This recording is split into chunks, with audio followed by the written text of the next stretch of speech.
mayam nungainaribro kananabu nungaiduina to ko laisandana lairiba lan maraksida adubu khoi hingdabadi yadamina hingi aduga hingbasida khoina khangdaba yadaba topic khara su lai ado si matang sa ri khanna aina su pukhacharak pani sigi topic si kari matang no habda ovarian reserve ki matang ni ovarian reserve habsi kari no habda khoina mayam nadi kamanoina khangnaraga lairaba menstrual cycle haiba ama laire ko asina tabada nupi amagi haidi nupi amagi punsida ovarian cycle haiba amasu laiba ovarian cycle and menstrual cycle haina ani se pullaga tha khudingi adum tha gi kano se period chat pa khopa se tawri ne ba adu sigi matang sida akhoina khangadaba haidi mayamna khangna triba haiba tare ko ovarian reserve haiba sikari no haiba sine ba ovarian reserve hairaga di nupi masa amase mana poklakpa matam da madi haidi ek mama na mirolingai mama gi pung da leiringai dagi adum haidi yaw khrabane ba ko mana haidi ek kaya puraga di mana hadi chaw poklak pa matam da ek kaya pura lakani habase dum matam dagi dum lep kheba kamagi anatomy han haizera ge ko anatomy habdi nupi gi anatomy and physiology mati am tang haiba ma angang khaw se ko uterus haiba ma aduga ovary haina abu ek yawbam ani muk laiba hadi yeta ma oida ma hadi dum pulapna yawri ne adugi sigi ovary haise akoigi egg sing si store to bhamne ba egg sing si haw bhamne ba ko gonat sar ga khangnai ko asidagi egg se dum tha khudingi tha dora ka duine ba yelom hadi right left ani mak se yetagi ama oidagi ama adum am tha dora ka duine ba aduduna adugi tha dok pai process na khoina ovarian cycle ka we aduga menstrual cycle haisna khoigi angang khaw hai tare ko uterus ki saruk se asidagi bleeding to ba I thokpa gi cycle se sina menstrual cycle hai khangna khre sigi pura kano duna tongan ba no mama haidi mat atopa topic amada amu panjarage ado hujik aina laka duise hujiki ovary se ani yarib ovary sida haidi sauraga laka duine bukom ek macha mayam mama adu do tha khudingi akoigi ovulation day hairaga khangnai ko akoina haidi angang oibagi chang khwaidagi wangba matam 14 days e ko period tagina asigi matang sida ek amamam adum release taw duine ba thadok ka duine ba ado thadok pa se ek sisu khwaidagi mayam mama laiye ba mayam de khwaidagi chaw ba amakhak ne ba thadok ka duise amamam khatang thadok ka duine ba ado si matang se ai changdringai da laage kamaina no habada angang sina mama gi punung da lairingai matam da karigumba angang se nupi macha oiba taragadi mana haidi mama puning da gilep khreba hujiki pura kadri ba ek masa makup se primordial follicle har khangnai ko adum masi macha se 6 to 7 million se mana mama gi punung da lairingai 20 weeks of intrauterine life se hidi dudagi dum la yaw khrani ba ko aduga poklak ma matam dana 1 to 2 million khatang puri eba haidi loisan ba sum nai duine ba sauraga susum loisan gi duine ba aduine ba khoina khangba dam mathau tai se loisan ba nai ba do karama matam da loi gi duino haiba do haidi khoina angang pokning haraga su ek to yaw draga di haidi maru du yaw draga di kamaina pambi hogo duina natra ne aduduna adui masing do khoi khangna bane ba aina sida pujara isina ado poklak pa matam da haidi nupi masa oiragadi already magi manungda dom ovary sigi manungda kano 1 to 2 million primordial follicles yauri eba primordial follicle haise khwaidagi pikpa ek ni ko ek macha ne ba aduga masena puberty matam yorakpa haidi ko sahi dum train thoi trahundoi sagi matam yorakpa khoina hanba period lakpa hongna ba matam se swai sidana only kano sum handa green ko reserve se sum handa ra ini ko aduna only du matam dudana 3 to 4 lakhs khatang yaure ba adudagi di akhoi bleeding phase menstruation adum haure ko aduna amuk 3 to 4 lakhs khak yaurani puberty matam dagi sai matam dagi di adum habidi mapung mari phaba adum angang pokpa yabagi mapung mari phaba matam yauri haibagi sign do ta abani ko ado 3 to 4 lakhs primordial follicle yawbasida tha khudingi amuk kaino ne ba lising amamam mangduni ba lising amamam se kamaina no habda lising amamam se moi se ovulation tong na bahot na ga driba loin thokla ka dine ba adu da ovulation tong du di amamam khatang ne ba ovary amadagi ko amamam khak tong du khwai dagi achauba graphian follicle hai mai mayam thoklak pasida khwai dagi achauba graphian follicle sikhak ovulate tong gani ba ovulate tong bani na adugi tholak pa kano do graphian follicle do ꯑꯗꯨꯗꯨꯒ ꯀꯔꯤꯒꯨꯝꯕ ꯂꯨꯍꯣꯡꯕ ꯍꯥꯏꯗꯤ ꯅꯨꯄꯤ ꯑꯣꯏꯔꯒꯗꯤ ꯑꯗꯨ ꯃꯇꯝꯗꯨꯗꯅꯦꯕ ꯑꯗꯨꯝ ꯃꯤꯔꯣꯟꯕ ꯌꯥꯒꯗ꯭ꯔꯤꯁꯦ ꯃꯤꯔꯣꯟꯒꯗꯕ ꯑꯦꯛꯁꯦ ꯑꯗꯨꯅꯦꯕ ꯑꯗꯨꯅ calculation ꯇꯧꯁꯤꯀꯣ ꯃꯌꯥꯝꯅ ꯗꯣꯛꯇꯔ ꯃꯦꯊꯁ ꯍꯩꯇꯦ ꯍꯥꯏꯕꯗꯣ ꯁꯤ ꯃꯇꯥꯡꯁꯦ calculation ꯃꯆꯥ ꯑꯃ ꯇꯧꯃꯤꯟꯅꯁꯤꯀꯣ ꯊꯥ ꯈꯨꯗꯤꯡꯒꯤ ꯑꯦꯛ ꯀꯌꯥ ꯍꯥꯏꯗꯤ ꯄ꯭ꯔꯤꯃꯣꯔdial ꯐꯣꯂꯤꯀꯜ ꯀꯌꯥ ꯃꯥꯡꯉꯦ 1,000 ꯃꯥꯡꯉꯦ 1,000 ꯁꯤꯒꯤ ꯃꯅꯨꯡꯗ ꯑꯃꯃꯝꯈꯛ ꯍꯥꯏꯗꯤ ovulate ꯇꯧꯔꯛꯑꯒ ꯑꯗꯨꯅ ꯑꯉꯥꯡ ꯑꯣꯏꯕ ꯌꯥꯗꯣꯏꯅꯤ ovary ꯑꯃꯃꯝꯗꯒꯤ ꯑꯃꯃꯝ ꯀꯣ ꯑꯗꯣ ꯊꯥ ꯈꯨꯗꯤꯡꯒꯤ 1,000 ꯃꯥꯡꯉꯝꯅꯤꯅ ꯉꯁꯥꯏꯒꯤ ꯄꯣꯛꯂꯛꯄ ꯍꯥꯏꯗꯤ puberty ꯃꯇꯝꯗ 3 to 4 lakhs ꯌꯥꯎꯔ ꯂꯥꯛꯄꯗꯣ ꯊꯥ ꯈꯨꯗꯤꯡꯒꯤ 1,000 ꯃꯥꯡꯉꯛꯑꯒꯗꯤ ꯆꯍꯤ ꯑꯃꯗ 19,000 ꯀꯣ ꯆꯍꯤ ꯑꯃꯗ 19,000 ꯃꯥꯡꯈꯤ ꯇꯥꯔꯒꯗꯤ ꯑꯩꯈꯣꯏꯒꯤ reproductive age ꯍꯥꯏꯇꯥꯔꯦꯀꯣ ꯅꯨꯄꯤꯒꯤ reproductive age ꯁꯦ 12 years ꯁꯤꯗꯒꯤ menstruation ꯑꯗꯨꯝ approximately 12 years ꯑꯣꯏꯅ ꯄꯥꯏꯀꯣ ꯈꯤꯇꯪ ꯉꯟꯈꯤꯕ ꯀꯥꯡꯕꯨ ꯌꯥꯎꯋꯦ ꯊꯦꯡꯕꯁꯨ ꯌꯥꯎꯋꯦꯀꯣ ꯍꯥꯏꯗꯤ 13 14 ꯑꯣꯏꯕꯁꯨ ꯑꯗꯨꯝ ꯌꯥꯎꯋꯦ ꯑꯗꯨꯕꯨ 12 ꯁꯤꯗꯒꯤ ꯄꯥꯔꯛꯑꯒ ꯀꯩꯅꯣ ꯐꯥꯎꯅꯦꯕ 50 years ꯐꯥꯎꯅꯦꯕꯀꯣ ꯍꯥꯏꯗꯤ ꯅꯨꯄꯤꯒꯤ reproductive age ꯁꯦ ꯍꯥꯏꯗꯤ around 38 years मुकी चांगनेबा अदु तारगदी 12 years सिदगी खोइना था खुदिंगी 1,000 मांगे 1 year दा 12,000 मांगे अदु तारगदी अखोइना total 4 lakhs parge ko total 4 lakhs yaur si manung sida chahi amada 12,000 loi khi targadi remaining kayam leirige habaduneba adu targadi 4 lakhs divided by 12,000 tawradi ka tare 33.3 years tare ko adu targadi khoina 12 years sida 33 years amuk plus tawrase adu di ka tare job ta adu dardi ka tare 45.3 years ta ja khoi age to sahi ni phu manga phauti angang yaw ba yadi ni phu nga haise aina 4 lakhs to upper limit to pa bai ni ko adubu hoi 45 haidi job tagina 12 years taina 45 years swai bauti angang pokpa yae ba nupi amana ko haidi angang pokpa yae se egg store tower lei ba mangi reserve to leijari ba adubu akhoina sida amuka khangda ba yada ba se pambi ama khoina tha matamda su haidi char phaba maru haidi maru afaba khanai dana mahei phajani yal hangi hargadi adumain tawdana ek mayam marak sidagi su khoigi afaba haiba laiba quality afaba hai tare ko aduna angang afaba se khoina karama matamda pokpa yagata ge karama mamagi karama chahida khoina angang afaba quality afaba angang pokpa habado adugi um laksage ba khoina haidi yum theng ga yum palaga yaure angang adu yaur kan angang le haite na chabi basi su phatte ba ahambada matang matam haiba maloin laiba ko haidi ainu sai sakibaduni maru afaba oiragadi pambido adum masa maru phaba dagi mahai phajana yan ba oigani maru phatta boy taragadi adum phaba walidana samane ba mi dasu aduna kamaina no habda sahi se hojiki chahi 33 dagi sum adum countdown haidi dum cut off to oikhrin ne sum haidi chahi 33 dagi sum haidi masing se hanthara ine bu ko adu hantarak paduda keno se tha khudingi sum mangai ne isa na dum calculate tawbiro aigi chahi kya surage adu targadi aigi egg kaya yauri aigi ovary sing sida aigi egg kaya yauri habado dum count tawbiyo ba ado angang khwaidagi best quality angang afaba pokpagi chahi se sahi 20 dagina 25 hausine ba sikari no habada mama sina mahai masing tamaga su khara mapung phagalakpa aduduga khitang haidi mama na khitang su singakpa matang aduga khwaidagi reproductive age ko habidi khwaidagi hormone ke ka se am fertile oiba matam ne ba khwaidagi ko haidi pot thabada su fertile oiba mafam da thaba haina hainari dina chapmane chahi 20 dagina 25 hausini khwaidagi angang afaba poke haragadi mama gi chahi se khwaidagi phaba chahi se adagina chahi kun manga dagina kunthra manga si phauna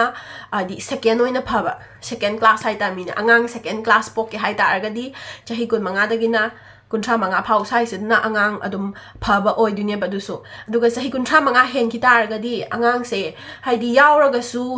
haidi down syndrome gumba ko congenital anomaly da haidi ima poknung dagi oina yaurak pha kaino da dum yamna down syndrome gumba se mama gi chahi yama agadi common adum oi ba lei ba aduna chahi kunthra manga gi mathak langkhal agadi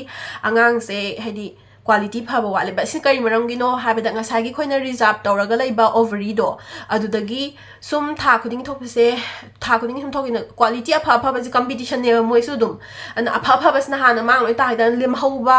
ma ama ani khak lei hoba do masing adudagi adudagi oirakaduine ba angang se amu aduduna ne ba chahi yama akanda na hadi ariam akha khai ta mini ek to ko lem hoba khara duno adudagi oirakado ne ba angang se aduduna ne ba quality phaba wala isina aduna khoina huzik khangbiro adom adongi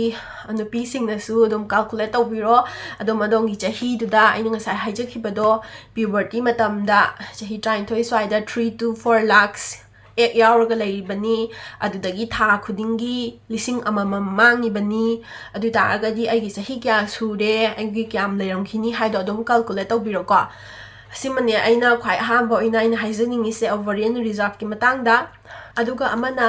haidi doctor na angang yamna pokpa yahandabra haiba question amasu laiba kamaina haidi doctor na cesarean section tawbidana operation tawbidana angang yam pokpa yahande adagi doctor na su angang yam poktana ba hotnai haibagi question amasu haidi haina basu adum yawba thengna jai ko ado sim matang sa ina haijaning base doctor na angang yam po andaba natte ko adom na angang yamna poktabane ba kari maram gino haiba matamda haidi akiba laina khre ko cesarean section taw khradi makata na normal tawba yade haibagi akiba masu ado yadi ai ko si se haidi mama duna yamna haksang pharagadi haidi kallagadi vaginal birth after cesarean section haina lairi ba ko adom try to ba yai ba adubu sigi matang se ta khwai dagi phabadi koina ahan ba angang unabase yai ba makhai normal delivery da unana ba hotna biba duga doctor khuding magna su yai ba haidi angang se unaba matam da normal delivery da unaba loina pami tawbatabu complication laigada ba haibdi angang unana ba hotna bada mama na traga macha leitaba yaba ki case laiba or husing matam dadi husband gi apambani hairaga haidi normal delivery se yari khai avoid tawba haidi dum couple su dum laibane ba ko aduna patient gi opinion gi matungina cesarean section tawbasu ayambani aduga khara magi question da haidi doctor na hidak ma'am pizaraga angang si loina chawhalaga angang si loi chawhalaga normal delivery tawba yade haiba hamna silly oi ba hai tare ko mayam gi wakhan da khan bas lai si matang da hana thamjarage husik doctor na pizari ba hidak sing se cha da ba ya da bani ba si chau da ba matam da angang sing sida haidi awat pa hayeng mayam laira ka da blai ba iron tablet folic acid cha da ba ya da banga tani ba moi gi vitamin sing se ko moigi wanda phangda ba yada banga tani ba sida pizari se dose ki matungina ne ba angang chaungna na ba angang se haidi masa sa honna ba pizza banate ba kari marang gino haba tam harak pa yai thaina di charam de dom pangpok to po amena ko ado chinjak nungsit ko kyam khetna re ba thaina matam ga hosika thaina matam da khoina charam ba yamna healthy oi ba mana ma sing hoji amata chana dre kai then de lai ba adagi di chemical yaw ba adum banga tani ba chai aduna khoina pham thokpa haidi keno sing su yamna phangdre ko pham thokpa mineral sing nutrients akoi gi vitamins phangba gi chang yam wale aduga di sanga khakcha ba mana ma sing cha ba gi chang walakpa adumba mayam diet ki da syam lai deficiency mayam lai baduna bu haidi awat pado laitana ba angang da soktana ba haidi hayeng angang do ko na haid awat pa laitana ba ne ba doctor na hidak haidi mirolling ai da thai se angang yam na chawhan na ba aduga normal delivery pokpa ya da na ba na te ko sisima su clear oi biyo aduga yai ba makai akoina cesarean section tawrise atai gi na te ba tawroige hai taragadi normal delivery tawge na khanbi boy taragadi ahan bada nupi mama oi ba masa se hana masa se training to batai ba healthy oi na phonam tai ba mirol labani haidana haidi dum lumdhara lai bya de ba hoi first trimester to second trimester box se pothabi ha maru oi na first trimester hau ba haidi miron ba tha hum hau ba se first trimester se sigi manung se dadi fazana rest tawbigani mayang bubiyadi angang kaidana ba khotana ba fazana pothabigada adugi matung second trimester dagi adum habidi hoi second trimester loirak pa hairage adudagina makhata basidi mama se exercise tawgadamne ba normal delivery yana na ba haidi asi pelvic floor gi kaino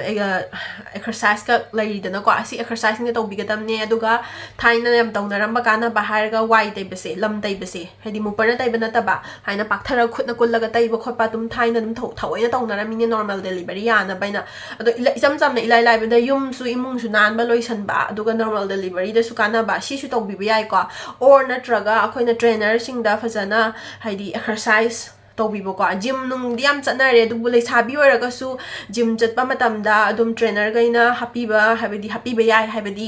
angang phazana the normal delivery da pokpa yana ba khoi gi pelvic floor gi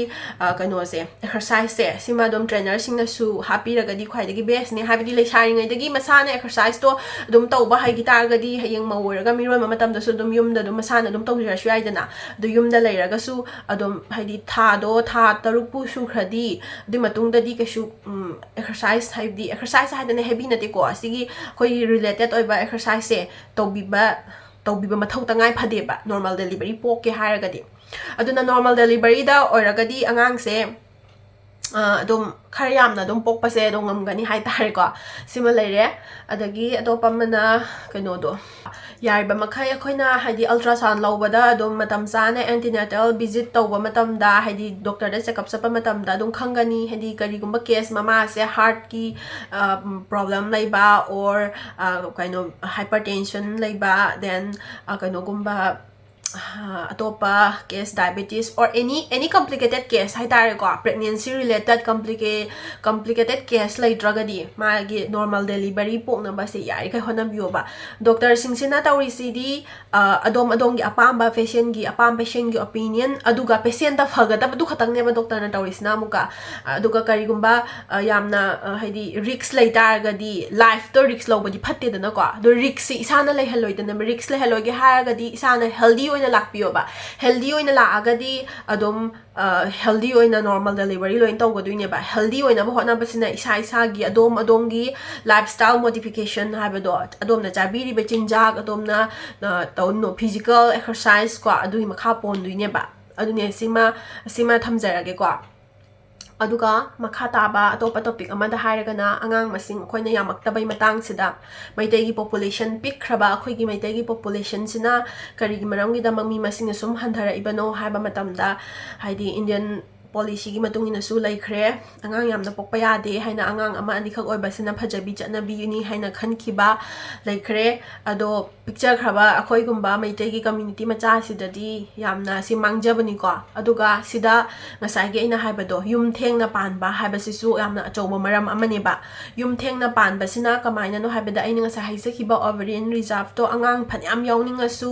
haidi angang oi bangam dadana dum ningba kai ba kaya amasu lairine sida yum na panbasigi achoba maram khara hairagadi mahai masing nupina mahai masing tamba se yamna phai mi oina ba hotnagadabni mama mapa na su phasana sembi tawbu akhoi se side by side akhoi gi chahi kya sure habasi su isana su khangba mathau tai aduga ima ipa oibasing na su haidi mama mapa oibasing na su khangbi ba mathau tai ba aduna asida akhoina haidi doctor da suppose doctor da dum example pizarage doctor oiraba matung haidi post graduation gal oiraba matung luhong apa matam na ne khambra haidi angang yaudabadagi adum haidi ngasai gi ovarian reserve to loisalakpa hai tare ko store tawriba khoigi kano do handharakpana haidi masing do yaktamna angang yaudabagi dagi dum nupana haidi dum miraiba dugumba kesu mayam ama lai sumai tawdana yum thengna pan khibagi angang yaraktabadagi phanyam mahai masing hairuraga shu wakhan du punchi do nungai na laiba ngamdaba kaya ama shu yauri ne ba aduna sigi matang sida ina thamjaningi se masana su ko nupi masana su leire isana aigi chahi ka sure haba khanbaduma aduga mama mapa oba singna su haidi matam sana luhongbi ba ko icha leire tamhalibani haiduna haidi adum matam se calculation tau da bida adum thambasi su phatte ba karimang no habada suppose chahi kuntra mathoi kuntra into chahi kuntra da yum pa la su kuntra hala su angang yaw ba da mam da lai hai jam hai nei ba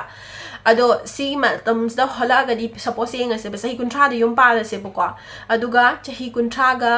mathoi ni thoi phokki manung sida angang se angang ahamba first baby se yaura se ba ko first baby yaura se adaragadi second 30 to khi se manga tang first baby yaura se ado se hi angang sina sahi kano surok matam dadi sahi 20 years surok matam dadi magi parents sahi 20 hai se am ning khalai matam ni ado parents di sahi kya surani mama du di sahi kya surani 50 plus orani ado akhoi gi life span chem thaina di 100 थाइना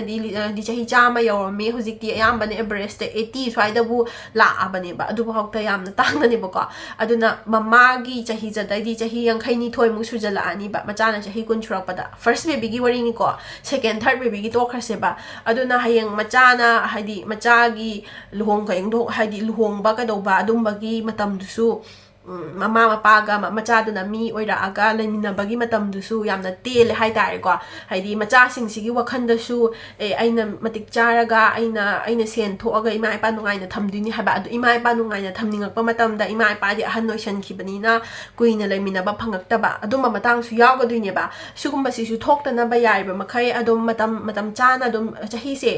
kun manga swai si khwai best time ni nai khanjai ko ai gi oi bo khalonda kun mari kun manga swai si da adum luhong ba se aduna kamai to ga da ke habida nupi oi bising nupa gi di amu moi gi di ovarian reserve lai sumaina lai te ba thoidok na duna nupa gi di amu moi gi di daw yare duna nupa di ai di theng na yum pa la su thoidok na bu kai je ba aduga nupi gi oina di ayambana akhona mahai masing tammi ba nupi sing na su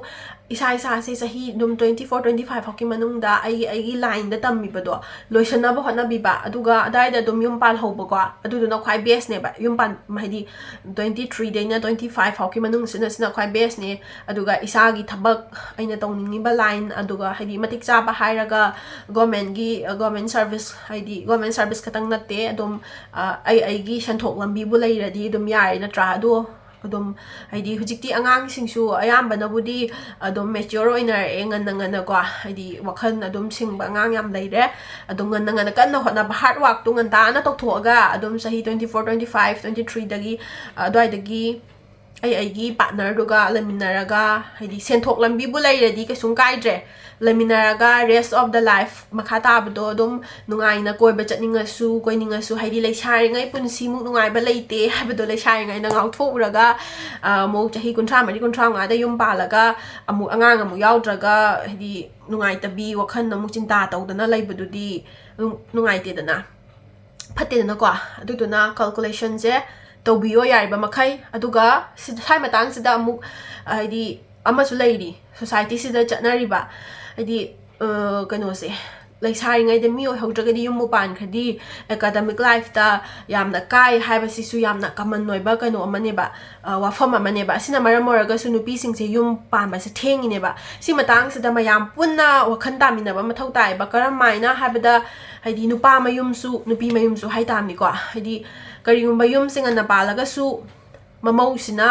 haidi mamausina mahi masing makhatam thaning ba or magi haidi ama haidi hotna ning bado laiba taragadi icha ningol dauna haidi mamane makusina su shembi ba aduga side by side adum angang dum yaubira aga su dum lobthok pi ba khopi ba tawbiraga mahi masing hotna han basida support tawi basi yamna tangai phade ba adui taragadi akhoi gi adum akhoi gi community gi oina akhoi gi society da growth su lairani mi masing yam da bagi problem su lairoi aduga matik cha da bagi nungai taba haidi mi oi haudre hai bagi nupi na su pen daba or yum ban khragadi aina tawningi bai thause makhata na pung pha bangam maroi hai bagi nupi da su aki ba leitana adum matam chana yum palaga mana hona janingi ba line du da su hona ba ya bagi lambi du su dum lairena aduna sisima su mayam wakhan tamina seba haidi everyone aigi janingonda aina shemningi badumaina imau nupi du su adum sembiraga yaiba sida dum akhoina uzaba atopa country hai tar ko anak pada mayam nadi haidi bangladesh hairaga dum hanthana yingbi basu laita banate ko do bangladesh se akhoina khangjarak pada akhoi maru mapang mayam lai se moigi oina di yam pha ba hairaga di parents sing sina dum lerek tamning ba kangbu su moi independence sahi yang khai mutangari do yam fast developing ne ba khala ise haidi india dagi he naga chakhat pe area lai ri ba khara adum ko ado kamai to ge habida moidi population si su moi ngonda di yamna important oye ba ado moina kano tawe ba aduga hard angang yam pu ogadagi population sta kamai habida asi hairamage moise sumain to adum mahai tamna adum luhongaga angang su dum yawe parents na angang gai lokthok pire mahai masing makha continue to haina dum to honba mayam ma khoin uzai ba sisu ko phayena khalle badu do akoi manipur da su sisi chatna haninge ba phajana aduga amana angang yamna poga sema ngamjadi kai kana duino habadudi marin tanba hotnaning da ba mi gi wari ne ba mi loina ichagi damak haina mama pa enchong thong nari ne kado bai semba ngamoi deino yaw bu yaw radi line tambam lakjani habado ahan thongba ma angang do haidi mathak thongba haidi ha ma first baby hai tamine ko adu su dum chokhalakini ma na su mateng bang pa madum ngam pa matang yawrakani adum hopu hanaradi nungbu nungshiradi ichagi dama khotnage haina adum liksandana tasandana hard work marinta loidine marintan da migi wane ba angang yam po oga semba ngamoi haibasidi marintan ba migi wane ba aduna adu dum su thadopi ba mathau tai ado iroi loibada aina haijaning base akhoi gi community se yamna pikpani atopa lamdasu yamna masing yamdana leiba khwaidagi pikpa yam endanger harage endanger community ni harage aduna hadi mane aduna akhoi do irum yai ba makhai angang mari manga sidi average oina target tause ado angang do yauge na haraga su ek to amuk leitragadi yari dreamnina karamba matamda chahi karamba chahi matangda yum palagadi angang afaba pokani habasisu khangbiraga adui matungina mayamna su khonabiyu si haraga ngasigi di loisanjage ado mayam aigi sigi RT Hakshel haina aina thonjaraga semjari ba episode che atai kaimtagi natte aina dum sangba matangda hoigi doctor ga patient party ga gi marakta communication get misunderstanding adum thokpa uzei ba ko khoi maru mapang singna su dum haibirak hangbirak pa haidi lai ba penda ba ga phongdorak pa do doctor na phasana explain tawbirakte khangningi ba question do phasana khumakte haba sigi matang sta aina haijaraga di patient yam ba ko time limited haiba tare duduna doctor singsu mayam patient gi thamoi pena ba everyone hona ningi adubu yam banina amagi yengkhraga topagi yengda ba kangbu du somuk saudunina limited time oi badagi nei haijage ko aduna adugumba do laibana maram moiraga dum sangba kanda som haidi maru mapang sing friend sing na khangbining ba topic ta aina hapetang haidi adum ka counseling do tau jabaya ba matang da haphet dum thagajar ke na khalaga isi semjabane khangbaya ba ka kamanoi ba dum topic ta aduna adom na su haidi hapetang haidi wakhan doubt leiba khangning ba leiraga su dum comment tau biramo duga aina dum ngamba kanda dum haidi share tau na ba hona jarke mayam healthy ona labio duga luhong bayum thengna panba phateko nupi gai section jiko nupa na amarom da marai ba khara phakre ado amade haihoge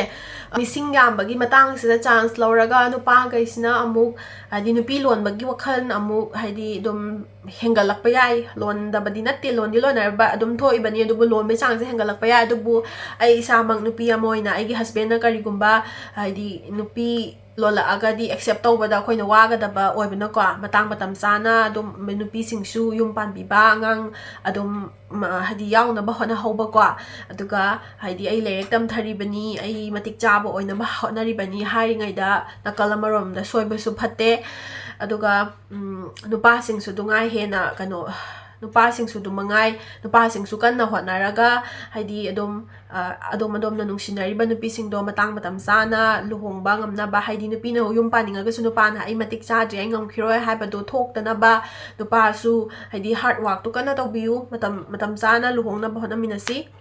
aduga nupi lon bagi matang sidi haidi ai yoina di khoi pamjadabni na accept tawningde tawbatabu karigumba community sina masing se ka hina nem thagi bana maram moiraga yamna last stage or akana di khana be ai ko Japan daga thokhiba no hanuba managa nupi 10 mu kaloraga moigi masing do hingatna ba tawkhibagi wari leibudo ko adubu hojigi yoina di masing se sunglai leita bana te lai bani na nupi lon bagi wafam sidi nupa ga ina su khanbi rakinu haidi nungai te ba khoisu haidi mi masing yamna phana bana nupa nupi masing nupi yam lon bagi chatna bi hogdo se haiba su ai thingna chare ba ko adu di tasengna khanbi ginu matam lai hosi pau akoina just matam do karamba chahi matang da luhonga dage haiba du khanganga loire siaraga mayam lo shanjarage bye bye